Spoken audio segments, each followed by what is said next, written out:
আসসালামু আলাইকুম। নেদারল্যান্ডসের খোলা বাজারগুলো কেমন হয় এর আগেও আপনাদেরকে অনেকগুলো ভিডিওতে দেখিয়েছিলাম। তো আজকে যেহেতু আমি আবার খোলা বাজারে এসেছি, আজকে শনিবার ছুটির দিন। ছুটির দিনে আসলে বাজার করা সবকিছু হয়ে থাকে, তো আমি ভাবলাম যে আবারও আপনাদের সাথে একটু ভিডিও করে শেয়ার করি। দেখেন আমি যেখানে দাঁড়িয়ে আছি তার এক সাইডে এরকম জামা কাপড়ের দোকান আছে। এই জামা কাপড়গুলো খুব সুন্দর এবং দামেও খুব কম। নর্মাল যে ব্র্যান্ডের দোকানগুলো হয় সেখান থেকে অনেক জামা কাপড় কম প্রাইসে পাওয়া যায়, কিন্তু কোয়ালিটি হয়তো অতটা ভালো হয় না, কয়েকবার ধোয়ার পরে হয়তো নষ্ট হয়ে যায়। আমি মোস্টলি চেষ্টা করি ফল এবং শাকসবজিগুলো কেনার জন্য, কারণ সেগুলো একটু কম প্রাইসে পড়ে নর্মাল দোকান থেকে। অনেক সময় আবার দেখা যায় যে সেম প্রাইসই থাকে।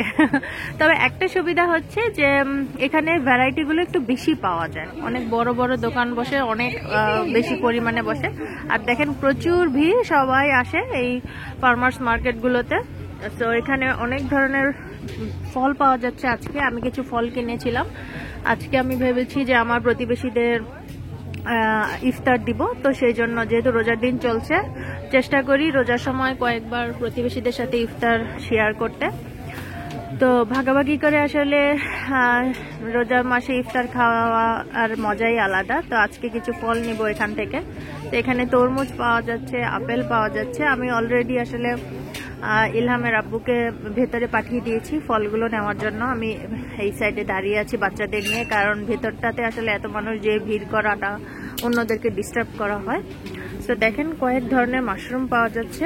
আমার অবশ্য মাশরুম দিয়ে বিভিন্ন ধরনের খাবার বানাতে খুবই ভালো লাগে, কিন্তু রোজার মাসে আসলে চেষ্টা করছি শুধু বেশি ফল টল খাওয়ার জন্য।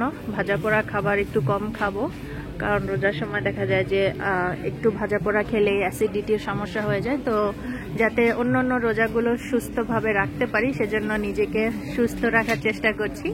আপনারা কি পছন্দ করেন ইফতারিতে খাওয়ার জন্য আমাকে অবশ্যই জানাবেন। আমার তো ভাল লাগে যে ফল আর চিরা, তারপরে শরবত, এগুলো খেতে। তবে ট্রাই করি যে রোজার সময় দুই একবার একটু বাংলাদেশি স্টাইলের ইফতার বানাতে, কারণ বাংলাদেশের ইফতারকেও অনেক মিস করি। প্রতিদিন খাই না, কিন্তু মাঝে মাঝে। সো এখানে ফলের দোকানের পাশেও এখানে একটা সাইকেলের দোকান আছে, মানে সাইকেলের জিনিসপত্র পাওয়া যায়, সাইকেলের ব্যাগ, স্যাডেল, এই সমস্ত জিনিসগুলো। আবার সাইকেলও বিক্রি করছে এখানে একটা দেখছি। খুবই সুন্দর আসলে। আর এখানে অনেক ধরনের জামা কাপড়ের দোকান আছে এই পাশেই।